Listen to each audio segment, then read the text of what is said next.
want you to take a moment and think, is there an area in your life where you have made an I will never statement that you perhaps need to allow God into?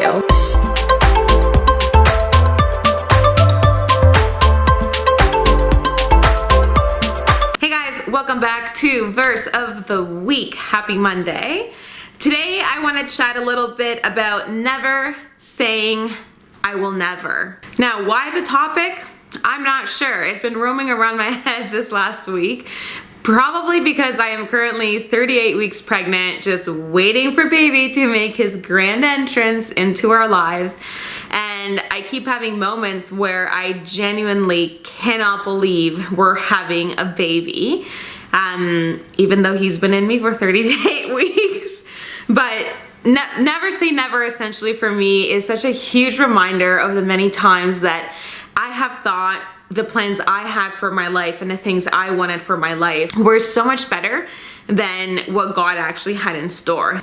And honestly, I can think of like the two most major decisions I have made in my life were both the complete opposite of what I said I would never do. So we are going to get to some Bible verses, but I just want to share this with you guys.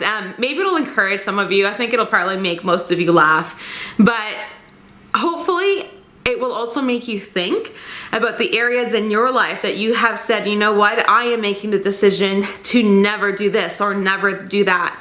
And you haven't necessarily consulted with God and seen if it's what He has in store for you. Sometimes He just lets us go with our train of thought, and He stops us dead in our tracks when the timing is right and changes our perspective, which is what happened to me with this pregnancy, actually. But yeah, I just hope it'll encourage you to kind of start to think, like, in what areas have I sworn I'd never do this, or have I set a really strict, hard boundary that I will never, try this field work-wise, or never travel over here, or never forgive this person, or whatever it may be. Hopefully it'll just kind of get your mind thinking to see, like, is there an area where God might jump in and surprise me? So let me get comfortable. Because leaning forward is so uncomfortable. But the first area of my life that I said I would never ever do something and God completely surprised me, had to do with the kind of guys I was willing to date. And I had 3 rules. I would not date someone shorter, younger, or weaker than me. I would not show interest in guys that didn't fit the criteria, so I often showed more, or was more interested in, or showed more interest in athletes, like stronger guys, like super active. And then walk in my husband. My husband is actually shorter than me, and it is something that I don't know why I was always so insecure about. Growing up, I just didn't like how height differences looked. Now I don't even notice them. So when my husband started showing interest in me, I was like, nah, buddy, you are shorter than me. And at the time, actually, I was maybe only about 1.5 inches taller. I then grew. So I grew about 3 centimeters when I was about 20 or 21 years old. Part of it likely postural, because many people say you can't grow past like 16 or 18 or once your growth plates close. But 3 centimeters I actually grew. So our height difference increased even more. I think now we're at like 2.5 inches or whatever. So I was just not giving him the time of day, and I was like, I would never date him. I would never marry him. Like, I have my rules. Also, he wasn't an athlete, and I had always been interested in athletes. So it was hilarious to watch my heart turn and me having to face like this discomfort I had always had. It sounds so silly, but for me it was like such a big hurdle. Obviously, I overcame it because I married my husband, who was also smaller than me in frame. He's just like a smaller guy, but he is stronger. So he only had 1 strike out of 3. Now the second time, and this is probably the one that just like baffles my brain. The second time that I said I would never ever actually had to do with kids. So my whole life I've always been told I have such a mother's heart, I'm such a mothering person, I am bound to have kids, and for the longest time I didn't really give it much thought. Once I entered my mid-20s and I was full-blown focusing on my career, just pursuing that corporate ladder, just making a name for myself in my field, I actually suddenly made the decision that I didn't actually want kids, at least not in the foreseeable future. Now, my husband is 5 years older than me, so for me to say, we got married right after I turned 27, so for me to tell him, who was at the time 33, I may not want kids in the next 7 years, that for him was a slight concern, because he's like, I'm older than you, so 7 years at 33 puts me at 40 when I have my first child. Which again, not a huge issue, but like, energy can decrease with age. so he had some of his own concerns. But for actually the first 2.5 years of our marriage, I was adamant, no kids, no kids. And then it happened that we went to Mexico for my 29th birthday and to celebrate, I think it was our 2nd year anniversary. And I don't know if it was, I forget if it was the night of my birthday, which is October 2nd, or if it was the night before, the night after. I woke up 4 in the morning, clock said 4 in the morning, with this overwhelming sense of peace. And all I felt and heard in my spirit was, you are going to be pregnant by the time you're 30.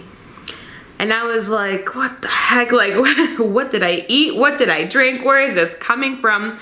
But it wasn't a thought that was, it wasn't something that was like in the back of my mind. Like, it was a very alert thought. I was very aware of what was being said. Braxton Hicks are no joke, you know? They're uncomfortable. It hurts.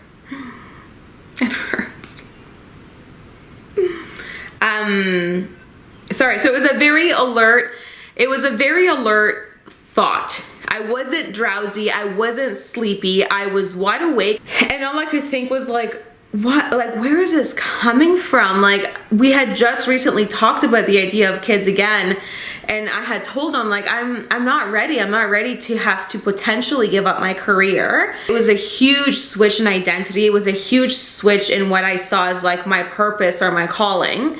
So I ended up telling my husband later that morning, and he was blown away. He was like, okay, for the longest time you have said no kids, and I've kind of come to accept that, but now you're saying we're gonna be pregnant within the next year. And I was like, no, well, I'm not saying that I'm saying that, I'm just saying that, like, my spirit sensed that. So I think God is saying it, but I'm not sure what the heck is going on. And funny enough, as that year progressed, I became more comfortable with the idea of kids. I started mentioning it to my mom a little more. We started talking about it as a couple a little bit more. Now, when I found out, I, at the time, was about 3 weeks pregnant. So we're trying to do the math, and we're like, oh, this wasn't before I was 30. God got it wrong. I got pregnant after my 30th birthday. So I was like, well, that's interesting that God would say before I'm 30 and I wasn't 30 yet. Like, he doesn't make mistakes. Like, that's really odd, but like, I knew it wouldn't be before I was 30. So I had a little bit of pride that was about to get broken. So when I went to my first doctor's appointment, my doctor informed me that a woman is considered pregnant at the start of their last period. Not on the date you ovulate, not on the date of conception, which, brace yourselves, happened 1 week before my 30th birthday. So I came home to my husband and I was like, I can't believe this, but like, by medical record and by medical definition, I got pregnant a week before my 30th birthday. And I was like, oh my gosh, this is such a God thing. Like, how could this like happen with such accuracy? Like, a year ago I was saying I don't want any kids, I would never have kids likely, And here God stepped in and was like, hey, how about we look at my plans instead of yours?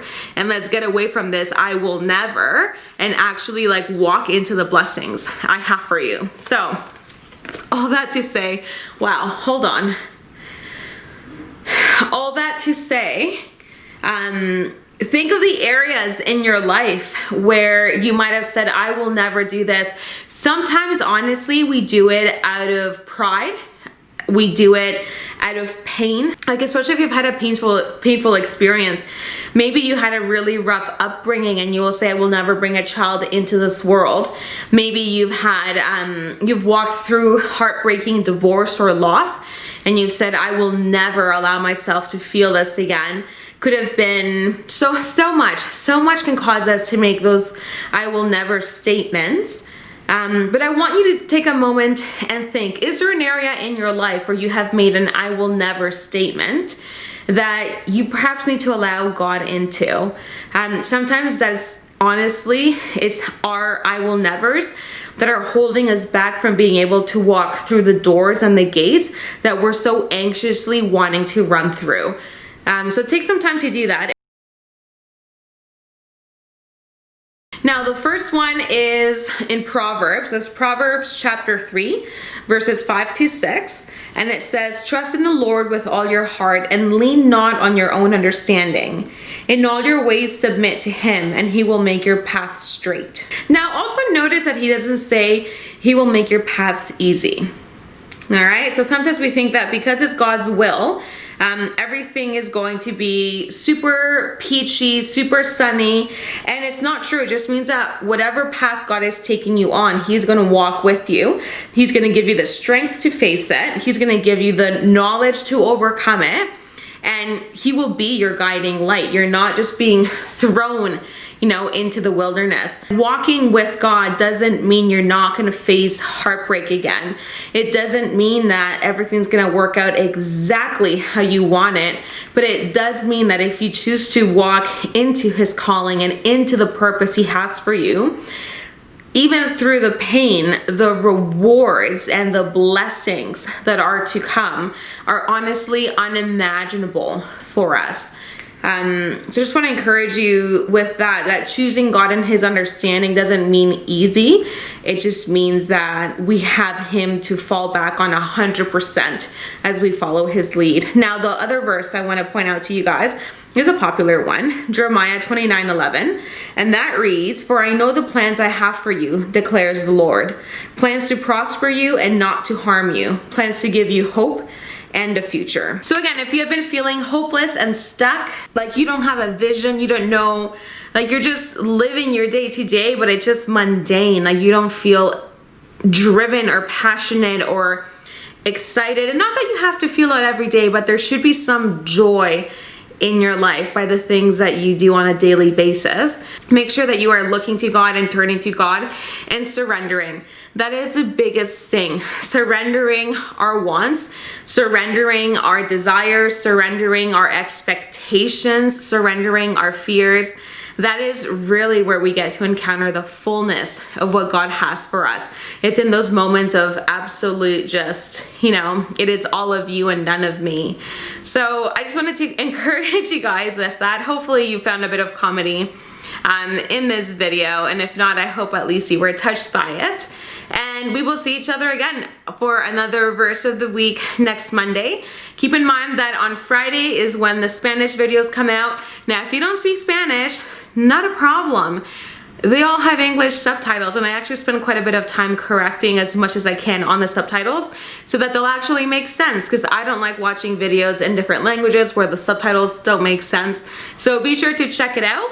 And yeah, any comments that you have, feel free to share them below, and let's keep the conversation going.